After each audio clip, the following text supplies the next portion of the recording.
مہربانی وہ زبان ہے جسے سب لوگ سمجھتے ہیں، چاہے وہ کسی بھی زبان کے ہوں۔ اگر تم دوسروں کے ساتھ نرمی سے پیش آؤ گے تو تمہیں زندگی میں سکون ملے گا۔ جو دوسروں کے ساتھ مہربانی کرتا ہے اس کی زندگی خوشحال ہوتی ہے۔ دوسروں کی مدد کرنے سے دل کا سکون اور روح کی تسلی ملتی ہے۔ جو دوسروں کے ساتھ اچھا سلوک کرتا ہے اللہ تعالیٰ اس کے ساتھ زیادہ اچھا سلوک کرتا ہے۔ مہربانی کی طاقت محبت سے بڑھ کر ہوتی ہے۔ دوسروں کو تکلیف نہ دینا یہ تمہاری عظمت اور مہربانی کی علامت ہے۔ دوسروں کی مدد کرنا انسان کی بہترین خصوصیت ہے۔ جو شخص مہربانی سے پیش آتا ہے وہ ہمیشہ لوگوں کے دلوں میں زندہ رہتا ہے۔ مہربانی کرنے سے انسان کی عزت میں اضافہ ہوتا ہے۔ دوسروں کو تکلیف دینے والے کبھی سکون نہیں پاتے۔ کسی کی مدد کرنا اور اس کے لیے دعا کرنا سب سے بڑی مہربانی ہے۔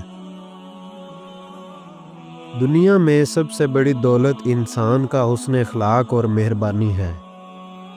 مہربانی کرنے والوں کو کبھی بدلہ نہیں ملتا، کیونکہ اس کی نیت ہمیشہ خالص ہوتی ہے۔ دوسروں کے ساتھ اچھا سلوک کرنا انسان کی سب سے بڑی خوبی ہے۔ جب تم دوسروں کے ساتھ نرمی سے پیش آؤ گے تو تمہیں خود بھی سکون ملے گا۔ مہربانی کے بدلے مہربانی ہی ملتی ہے، کیونکہ ہر نیک عمل کا کوئی نہ کوئی بدلہ ہوتا ہے۔ مہربانی کا رشتہ انسانوں کو آپس میں قریب لاتا ہے۔ جو دوسروں کے ساتھ محبت اور مہربانی سے پیش آتا ہے اللہ اسے دنیا اور آخرت میں کامیاب کرتا ہے۔ دوسروں کو معاف کرنا اور ان کے ساتھ مہربانی سے پیش آنا انسان کی عظمت کو بڑھاتا ہے۔ جو دوسروں کی مدد کرتا ہے اللہ تعالیٰ اسے اپنی مدد سے نوازتا ہے۔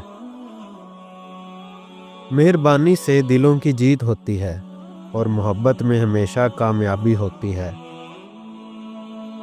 اگر تمہاری مدد کسی دوسرے کے لیے سکون کا باعث بنے تو تمہاری زندگی بھی خوشحال ہوگی۔ دوسروں کو معاف کر کے اور نرمی سے پیش آ کر تمہیں سکون ملے گا۔ دوسروں کی ضرورتوں کو سمجھنا اور ان کی مدد کرنا انسان کا فرض ہے۔ دوسروں کی خوشی میں شریک ہونے سے خود انسان خوش رہتا ہے۔ مہربانی کرنے سے دنیا بدلتی ہے اور انسان کے دل میں سکون آتا ہے۔ جتنا تم دوسروں کے ساتھ مہربانی سے پیش آؤ گے اتنا ہی تمہاری زندگی میں سکون اور محبت ہوگی۔